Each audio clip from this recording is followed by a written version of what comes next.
Okay, so now I'm going to show you how to create black and white inside Photoshop. So we used Camera Raw to convert our image to a grayscale version from the colored version. Now, if I double click on the CR2, this one is in its default state. I actually used the snapshot. So I have starting point converted to black and white, skin retouching, and then relight. Okay, so this is what we ended with. Starting point is, well, the starting point, the default file. I'm gonna go straight to Photoshop, open image. I'm not gonna do anything in Camera Raw. For you people that want to do grayscale and black and white only in Photoshop.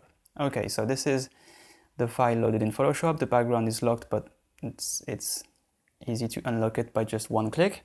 And all the way at the bottom of the layers panel, I have this button for the adjustment layers. And there is one adjustment layer that is called black and white.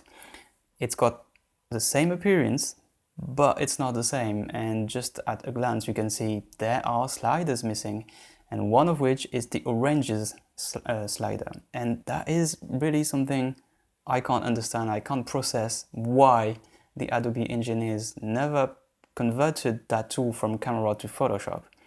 And that's weird because we send people to the moon. Is a no way to have exactly the same sliders from Photoshop to Camera Raw to Photoshop. It could be the same. I'm sure it could be the same, and I don't know why it's not. However, it's not. Right, so we don't have any orange slider, meaning when we adjust the red, it's gonna obviously affect the lips because the makeup originally was red. So it's going to change the lips and the skin, and same for yellows. Okay, so the setting I had in Camera Raw, being able to retouch the skin without actually modifying the makeup, that's not going to be possible. And that's very, very, very annoying. Okay, so if you would like to have both and do different settings, you will have to duplicate black and white and then use mask on top of each other. And that's going to be a mess because one of which is going to have all the face painted but not the lips, and on top of it put another black and white adjustment and draw a mask only on the lips to reveal the adjustment you want just for the lips and for any other part of the picture.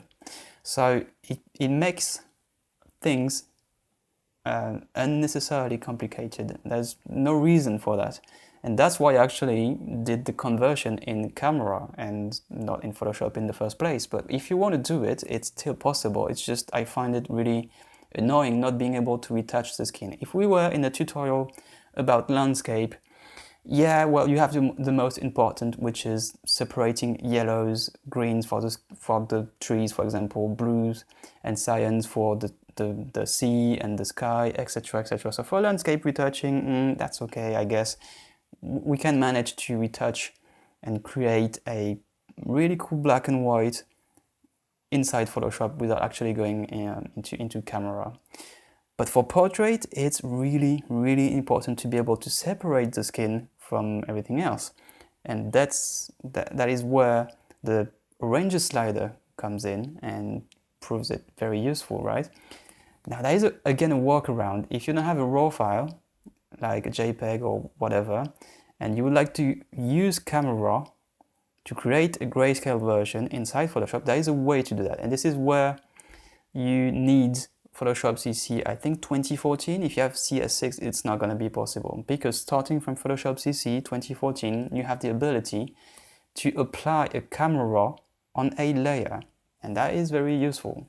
So if I go to Filter and then Camera Raw Filter, this layer will be passed on to Camera Raw as if it was a raw file. And then I can go to HSL grayscale, just like we did, and convert to grayscale. And now I can enjoy the power of the oranges slider on my portrait. And that is really, really useful. Okay, but you need Photoshop CC 2014 for that. So it's exactly the same method, but for some reason, you can't have oranges slider. So that's why I started with Camera Raw, because it's the most logical way. It's the most non-destructive. It's tidy to do it this way, and I like to keep things tidy, because you have a raw file, you have a lot of values you want to keep from the sensor. So you edit and process in Camera, and then once your development is finished, you go to Photoshop to enjoy, well, the capabilities of Photoshop for precise retouching, such as frequency separation. So the way we did it in the first place was actually the one I use most of the time. But if you want to do grayscale conversion, you can do it, as you can see in Photoshop. There's no problem, just a few sliders missing for the black and white adjustment layer. Now, there is also a way to desaturate using Ctrl-Shift-U. Okay, so that's going to do exactly what we've done also in Camera by putting the saturation to -100. You can do it as well using the U saturation adjustment layer and going to saturation and putting -100. So that's also a way to have a grayscale picture. Now there is a hardcore way to do it, like hard-coded, by changing the way the picture is encoded in the file. This is an RGB file that will look like it's grayscale using any of the method you want. But if you go to image and then mode and then you go to grayscale, that is going to discard all the color informations, and you can't go back. Well, you can't go back if you just Control Z, right? But I mean, it's going to discard the information. If you save that file and you don't have a copy, then the colors are gone forever. So obviously, I wouldn't recommend creating black and white using that, okay? There is also a different way, and that's more like a trick, basically. But if you convert your image to CMYK and click OK, so first you should actually choose a profile, but that depends on the way you want to print and how you're going to print it. But for the moment, we don't want to print it. We want to use CMYK, so we have one more channel to play with, because now we have cyan, magenta, yellow, and black. Otherwise, we would have only red, green, and blue. And the reason I'm doing that is because if you go to the adjustment layer and you go to channel mixer, well, actually this one tells you and offers you the possibility to adjust the amount of ink for each ink, basically. So the cyan's got 100% cyan, but 0% other. And you could change that, which is useful in the print process when you want to adjust parts of the picture that are maybe over, when there is too much ink in one place. That's not what we want to do. What we want to do is monochrome, and it's going to convert the picture, and it looks bad. I agree. Okay, but now we have 4 different sliders we can adjust, and that means now we have the possibility to kind of sculpt the black and white using cyan, magenta, yellow, and black, and we can do that for each channel. We have some presets, and for example, we have black and white infrared and black and white with some filters. Let's say with orange filter, okay? And for each now, here, cyan, magenta, yellow, black, we are in gray, but we can adjust the amount of ink we want. So let's increase the black, okay? And we can shift yellows a tiny bit, and that's going to be useful because it's the skin, and then put a bit more magenta, and same for cyan. Right, so now we could use that and do our trick for the background, or actually put another adjustment layer in levels to add a bit more I didn't click actually. Yeah, levels, that's it. And now we could do something a bit more contrasty.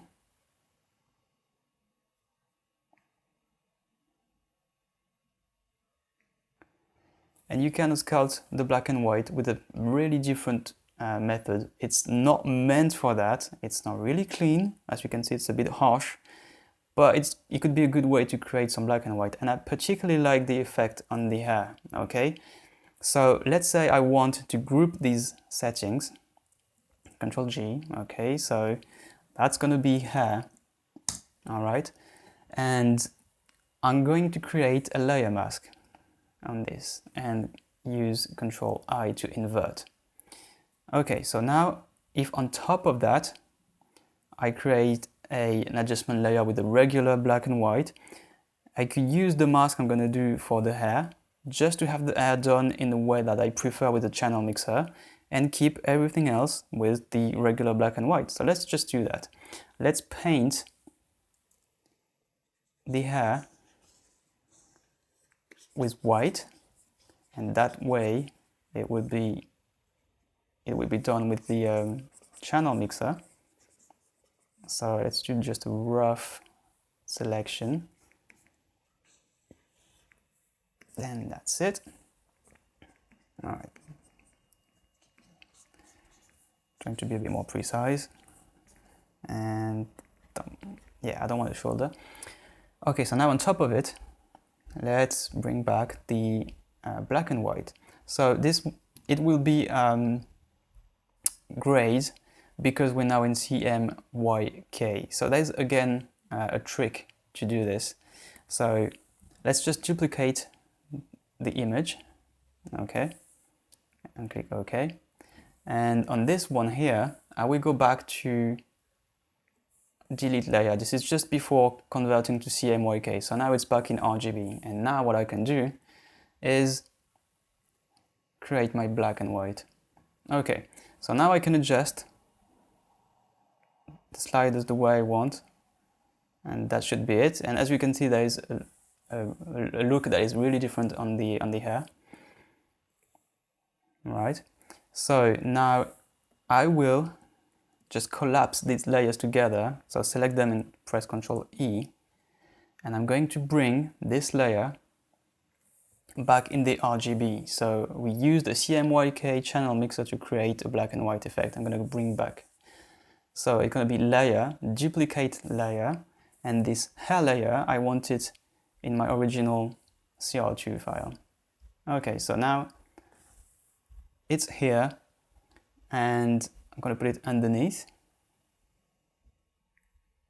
black and white.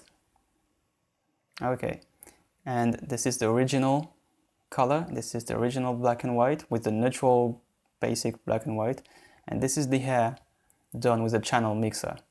So now this one, and it's a bit grayish in some areas, so let's bring a level in it. Okay, and adjust the middle gray.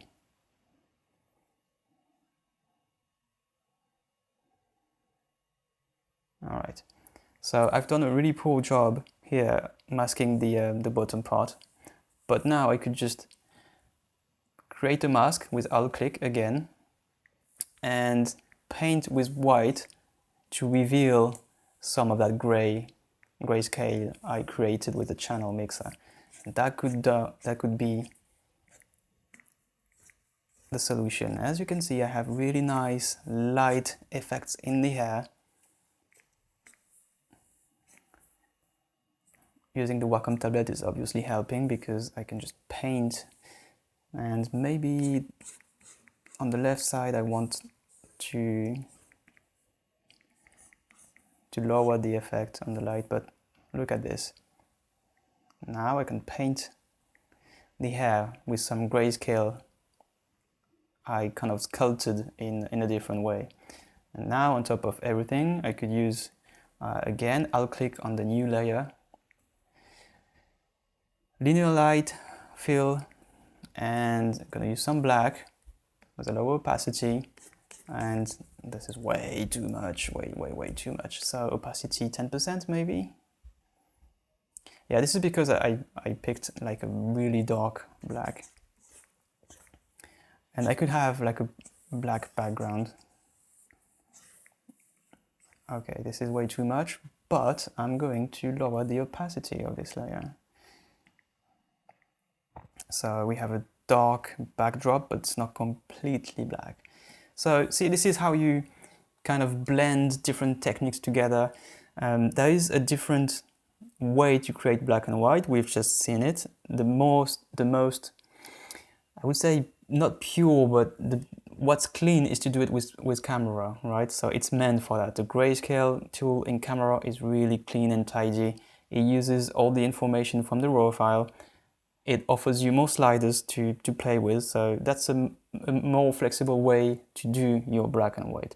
However, if you want to get dirty, geeky, dirty, nerdy in Photoshop, you can blend these techniques together, like create a CMYK version, then go to the channel mixer, create some black and white effects on the hair, bring it back to the RGB so you can blend it with the normal black and white adjustment layer, and then put the hair on a mask, and with this mask paint only where you want the hair to appear, etc, etc. So this is how you can blend all these techniques together, and you could actually do what we've done, like creating it with Camera Raw, doing it with Camera Raw, and then on top of it creating more effects with black and white inside Photoshop. So all we've seen, that can be shifted to a different method, the one that you prefer, right? So if you want to do it really clean and really tidy, do it the way we did it in the first videos.